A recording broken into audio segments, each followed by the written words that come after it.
In this video lesson, we are going to explore covalent bonding and find out about the nuances of covalent bonding.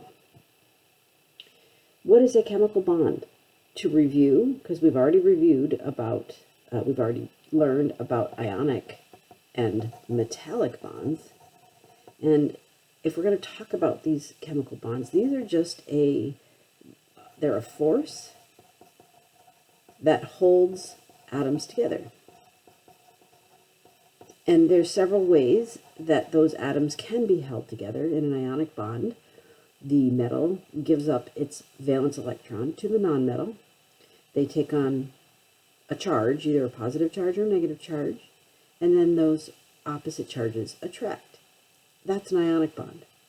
A metallic bond is when you have the metal cations bathing in a sea of delocalized electrons.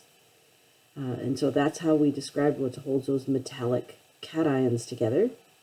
And now we're going to be talking about covalent bonds. Right? And so covalent bonds are when you are bonding to nonmetals. Right? So ionic bonds are when you have a metal and a nonmetal.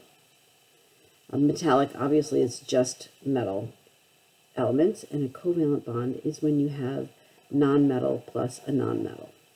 Okay, so because of those different properties, those atoms are going to be held together slightly different ways. And we're going to see it all really comes down to electronegativity. Well, let's talk about this covalent bond. Covalent bond is when there are two unpaired electrons that are shared between two nonmetals. They are shared because they have similar electronegativities. Because they have similar electronegativities, they are going to be attracting the shared pair of electrons fairly equally. And like in a tug of war where no one wins, not one team is going to pull the rope further than the other. When you have two atoms with similar electronegativities, neither one can actually steal the electron, so therefore those electrons must be shared. After bonding, so let's take a look at an example over here. We have two bromines. We have 3 pairs of unbonded electrons, 3 pairs of unbonded electrons, but each bromine has a single electron that will be shared between the two. Right, so that is the 2 unpaired shared electrons. That is what becomes the covalent bond. And after bonding, each atom now has a stable octet of electrons. This results in a molecule or molecules, not a crystal lattice structure like there is with ionic compounds. Because these electrons are being shared, these are actually very strong bonds compared to ionic bonds. Ionic bonds, when you heat them up to melt, when you melt an ionic substance, those ionic bonds break. When you dissolve an ionic compound in water, the ionic bonds break. But a covalently bonded compound, those bonds will not break when being melted or when being dissolved in water. So that's why we are saying that covalent bonds are stronger than ionic bonds, because covalent bonds do not break when being melted or dissolved in water. So we use electronegativity differences, abbreviated as END, to determine if a bond is ionic or covalent. We'll need to use reference table S. Okay, reference table S, if we take a look at out here, the electronegativity values for potassium and chlorine. Okay, so potassium, when we find potassium right here, we read over and find that its electronegativity is 0.8, and chlorine's electronegativity is 3.2. So potassium is 0.8 and chlorine is 3.2. So when we find the electronegativity difference, and the electronegativity difference will be, what do I want to say, like an absolute value, like if it's negative, then it's a 3. If it's negative, you just ignore it, right? So 3.2 minus 0.8, 3.2 minus 0.8, and we are going to get a difference of 2.4. Okay. This is a very big difference. And because of that, right, chlorine is much more electronegative than potassium. So much so that chlorine will actually steal the electron from the potassium, and therefore this will end up being an ionic bond. Okay. We generally say that if the END is greater, let's see, if the END is greater than about 1.7, and that's a suggestion, not more. It's really, I recognize that my pen is not really showing up here. Okay. That if the END cut off around 1.7, if the difference is bigger than a 1.7, then we generally say it's ionic. But it is always helpful to recognize that we do have a metal and we do have a non-metal, right? So that's sort of the shortcut. That's a quick way to look at it without having to bother with looking up electronegativities. Typically, a metal and a non-metal together will form an ionic bond. But really, an ionic bond forms when there is a very large difference in electronegativities and one atom steals the electron from the other. So let's take a look at another example here. All right, so we have hydrogen and chlorine. We know chlorine has an electronegativity of 3.2. Hydrogen electronegativity is 2.2. So the difference of 3.2 minus 2.2 equals 1.0. This is less of a difference, right? This is a smaller difference. And so in this case, when the END is less than 1.7, we say that this chlorine's not that much stronger than the hydrogen, and so those electrons are going to have to be shared, which means that this bond between hydrogen and chlorine would be a covalent bond. All right, well, so 1.7 is our guide.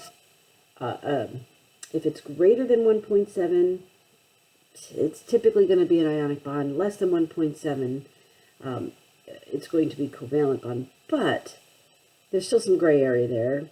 And when these covalent bonds, it's not, you can't just, we can't be done with just saying that the bond is covalent, because clearly there's still a bit of a difference here. And we're going to find out that the sharing between, the sharing of electrons between two atoms is not always the same level of sharing. Some atoms are still just greedier, and that's going to make a difference in the type of covalent bond that it has. Okay, so let's take a look at this second page. We know that covalent bonding is sharing electrons. Okay, but is sharing always equal? And turns out the answer is no. And so we have to explore that idea. So what we're trying to show you here is we have two atoms of A, right? So this is the same element, and therefore, if they're the same element, they are going to have the exact same electronegativities, right? This A and this A are going to have the exact same electronegativity. And so we would see here that they're going to have such a equal pull on this shared pair of electrons, each one of these is an electron, that we're going to say that this is an equal sharing, right? Because A and A are exactly the same element. But when you have two different elements, we're going to say that there's an unequal sharing, right? And you can see that for some reason B has the electron cloud around it more significantly, and A is kind of at a loss. But here the electrons are still kind of close, so we have these special symbols. This is not an ionic bond. If it were, this would be a -1 and and this would be a +1. But we have these special symbols that are, this is a lowercase delta, and if we look at it more closely, we tend to draw it like an S with like a hooked lower curve, but it's a lowercase d in the Greek alphabet, and we say it's delta positive, which means partially positive. And over here, we'd say delta negative, and this is a partial negative, because the electrons are hanging around the element B here more of the time, but not completely. So we just symbolize that with a partial negative charge. So these have they're both covalent bonds. The electrons are still being shared, but we have to distinguish, right? We have to distinguish. When the electrons are being shared equally, we call this a nonpolar covalent bond. When the electrons are being shared unequally, we say that this is a polar covalent bond. Where do the shared pair of electrons spend their time? In the nonpolar covalent bond, the electrons are around both atoms equally. And in a polar covalent bond, the electrons are around one atom more than another, or more than the other.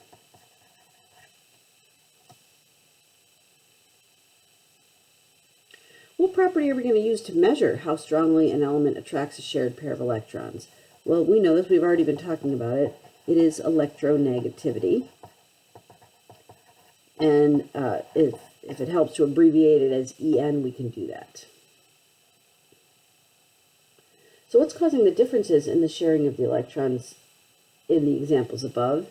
Well, what's causing the difference in the sharing of electrons is the difference in the electronegativity. We abbreviate that as END, electronegativity difference.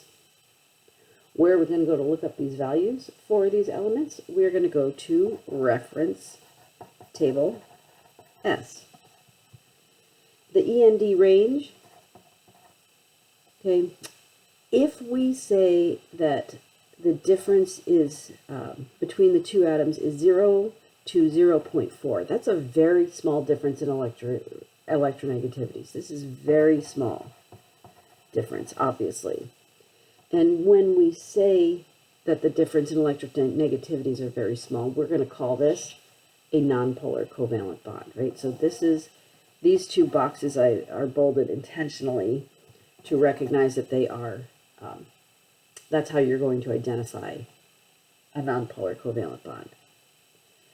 For a polar covalent bond, if the difference is anywhere between 0.5 and up to and about 1.7, remember that's more of a suggestion, but this is a bigger difference, but not too big that it's ionic, right? We are going to say that's how you are going to recognize that you have a polar covalent bond.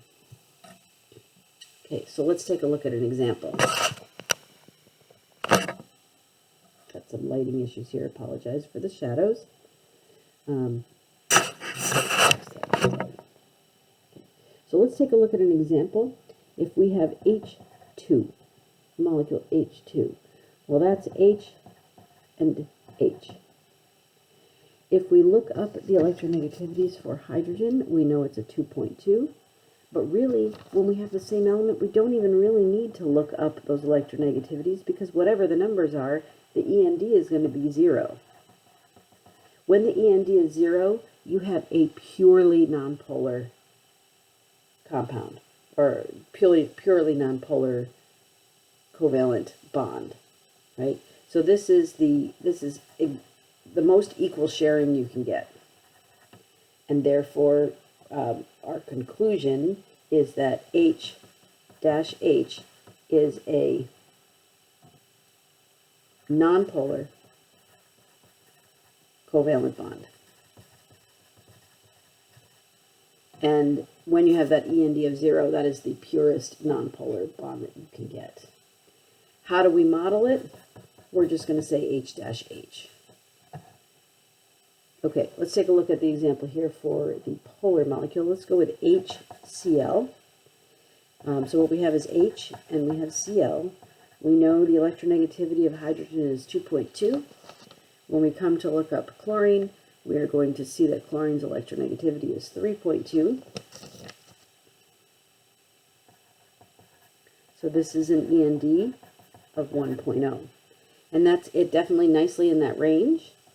So we are going to say that this is unequal sharing of electrons. And the conclusion is that H and Cl have, let's see, a polar covalent bond. Now, how do we model this? Right, so there's this bond right here is the polar covalent bond. This one right here was the non-polar covalent bond. Those electrons are being shared equally, so we just leave that model just like that. But when we want to show that the electrons are not being shared equally, we have to show those partial negative and partial positive. We know that this is the negative side because chlorine had the higher electronegativity. The higher electronegativity means the electrons are going to be hanging around the chlorine more often than around the hydrogen. So again, that's our delta, delta negative, that's how we pronounce it, and what that just means is that it is slightly negative. It is not a full -1 charge. This symbol right here is what we call delta positive, and that means it is slightly positive. And that's how we show a bond having a polar bond. We have to indicate that those electrons are not being shared equally. All right, so in this lesson, we learned about how covalent bonds are formed due to differences in electronegativity, and allows us to further distinguish whether or not a covalent bond is polar, meaning the electrons are not shared equally, or nonpolar, meaning the electrons are shared equally. All right, that's it for this video lesson. We'll see you back in the classroom.